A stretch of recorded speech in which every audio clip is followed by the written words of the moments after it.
creating a spirit garden.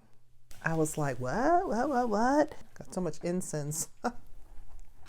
Woo, the incense. Okay.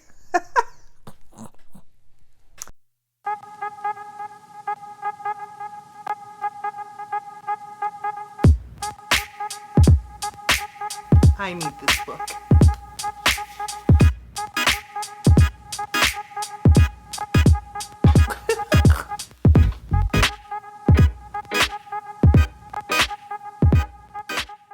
Hey there, it's me, Lottie, and today what we're going to do is talk about a book that I have been enjoying for a while now, but because we are at the spring equinox and the beginning of a new season, I thought this was particularly appropriate, and it is called 4 Seasons of Mojo, an herbal guide to natural living by Stephanie Rose Bird. Now, I have had this book for a while, for a long time, and it has been on my shelf, and I really had forgotten about it. Sadly, I had got so much incense. Woo, the incense. Okay.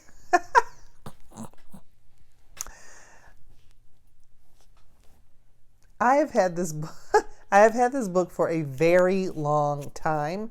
It was written in 2006, but I don't think I got it that long ago, but it's been a long time and it's been on my shelf. And I had forgotten about it really until I started going through and unpacking and clearing things out. And I was like, oh yeah, this book. So I decided to revisit it. So like I said, it was written in 2006 by Stephanie Rose Bird. And a little bit on the author. It says here, a spirituality and health writer, educator, and visionary artist. Stephanie Rose Bird from Chicago, Illinois, is also a solitary green witch, hereditary intuitive, and contemporary root worker. Bird holds an MFA from UC San Diego and is the author of Sticks, Stones, Roots, and Bones. I did check out her website, which is stephanierosebird.com, and there are a number of other books that she's written as well as her blog. And I think she's even opened a botanica with some products too. I will leave those links below so you can check out other things that Stephanie Rose has been up to.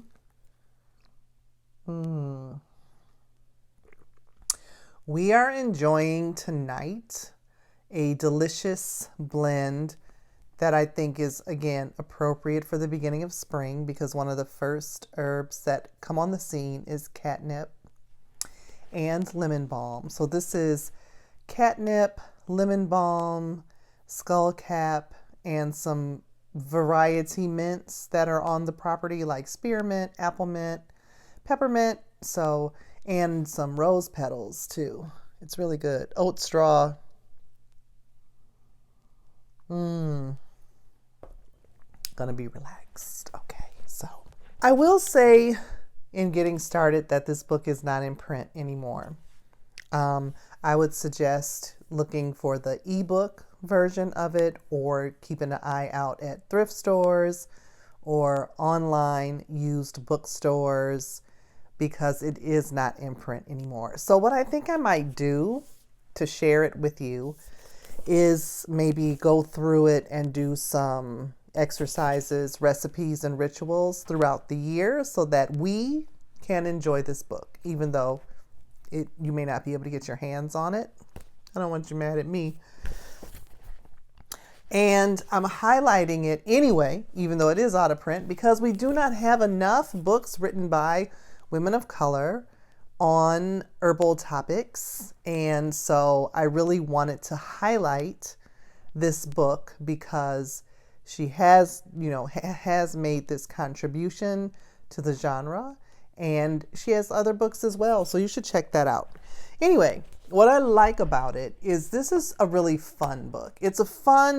I think it's a broad overview of a number of different cultural practices. But unlike a lot of books that are a broad overview of herbal practices or cultural practices that relate to nature-based spirituality, this one has a much stronger focus on African traditional religion and Black culture and other practices that are typically not talked a lot about. I have my notes here so that I can be sure I don't miss anything. So it's kind of legit that I have my notes. So I like the way it is organized according to the seasons. And in addition to just the seasons, it is like the seasons of life as well. So for example, we have, it starts with winter, and yes, it talks about, winter and fire and tea for colds and flu. And it also talks about spiritual warmth, good health and immunity, and our elders, ancestors, dreaming, remembrance, and community health. And one of the things that stood out for me in that section was I really like the way she says, in this chapter, there is a plethora of ideas for nurturing the health of the elder, from immunity boosters to foot soaks and massages. If you don't have time for these things, a simple cup of peppermint tea or a ginger beverage would do a great deal to revitalize the spirits of your elders. And then she has an elder ritual and some recipes and rituals and things for the comfort and care of our elders. I really like that. And she also has in the section, let's see, what season is this? In the season of spring, in addition to like spring cleaning the house, spring cleaning the mind, body, and spirit, there is a whole chapter on intergenerational Afro care. And she has just a beautiful, ritual for mothers braiding their daughter's hair and just making it a pleasant experience with music and shoulder massage and just really a time to bond and just be together. I thought that was really nice too. And then the section on autumn, there is, for the middle-aged person, like reproductive care and wellness, a lot of self-care tips, and even including for men and your pets, a small little bit for dogs, cats, and birds. So I thought that was really cool. It has a lot of recipes and rituals. What I think this book is good for is inspiring you to live more mindfully and to make like every area of your home, every area outside, everything that you do, from cleaning to cooking to the way you dress and things like that, to be mindful and to live in the present and to practice with intention everyday living. So I really like that. The book does include a smattering of different holidays and celebratory days. It is not very rigid in like, I'm going to list all of the African-centered holidays. I'm going to do all the Orishas. I'm going to do all of the pagan Wiccan holidays. She's taken a very, I think, creative approach to just lifting up different practices and celebrations. And again, I really think it encourages you to create your own rituals. And it gave me a big jump off point to study more deeply things that do resonate or that I think go along with my culture or the blended culture that is my family, or just what resonates with me at the time, So I really like that approach. So it's something that you can read and use a lot.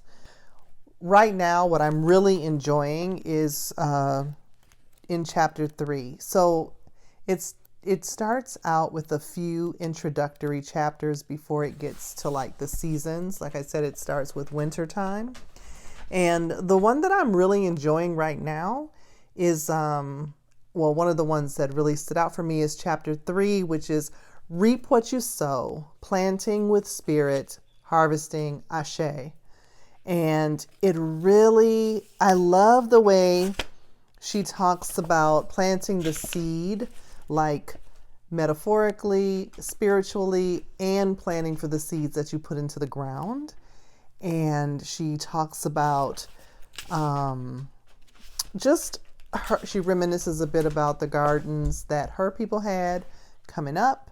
She has this whole section here that I really love on creating a spirit garden. I was like, what? No one can tell you how to make your own spirit garden because all of the seeds for it are planted within your soul. I can make a few suggestions for your consideration as you plan such a garden. And it talks about give yourself still time to meditate and tap into your intuition. Have a blank book to record your recollections, dreams, and thoughts about your garden. If this is to pay tribute or remind you of someone you love who has passed on, try to think about the colors, sounds, textures, flowers, vegetables, fruits, and herbs that person or animal enjoyed. I really like that idea.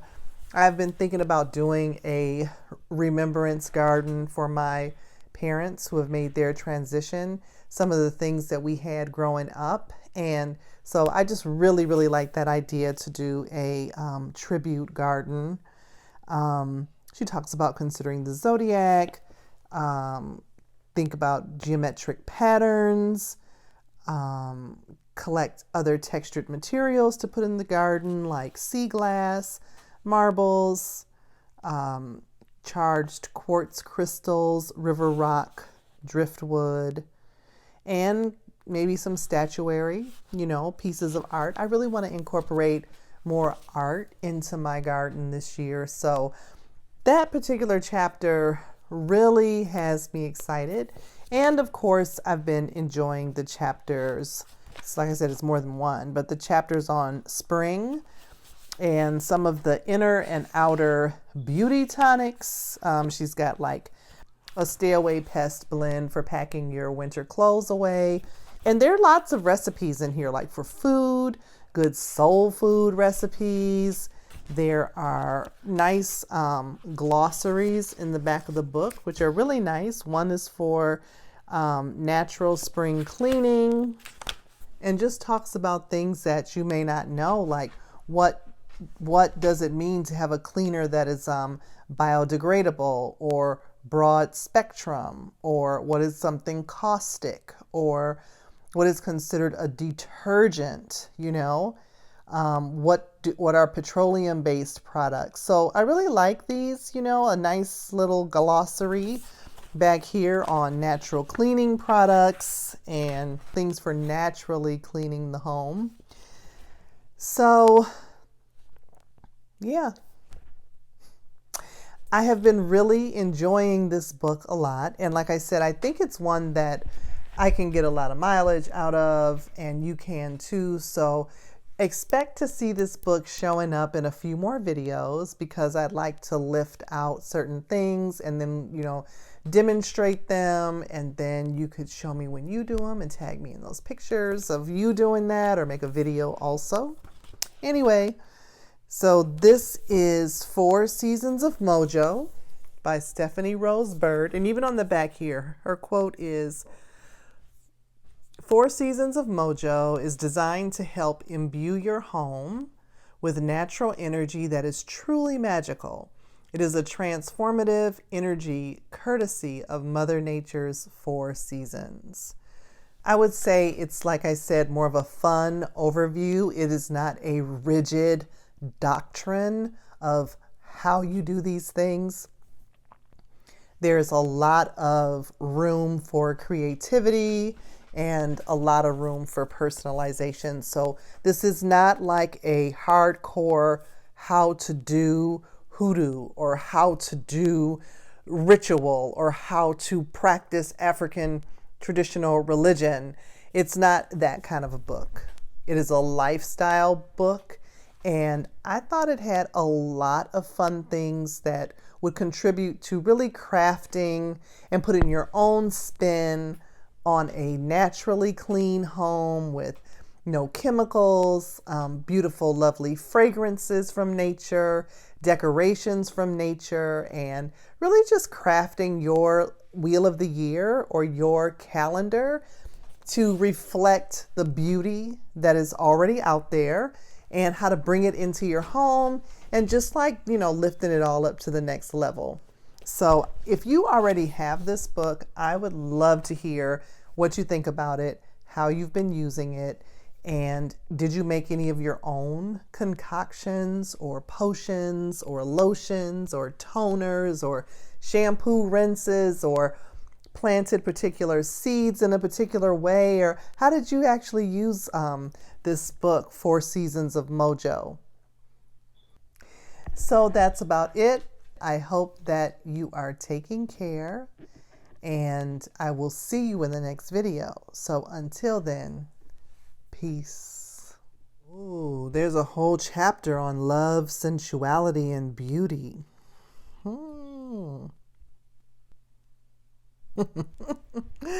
Yes. How to make cologne, how to make a nice spray for your intimate apparel, dusting powder, solid perfume. Oh, look at this, the healing garden. Here's another chapter, 14. Growing a healthful garden, lavender honey, rose honey. Ooh, sauteed summer delight.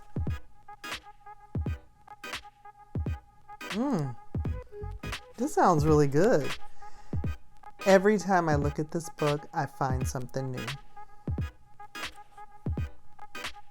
Deliciously new.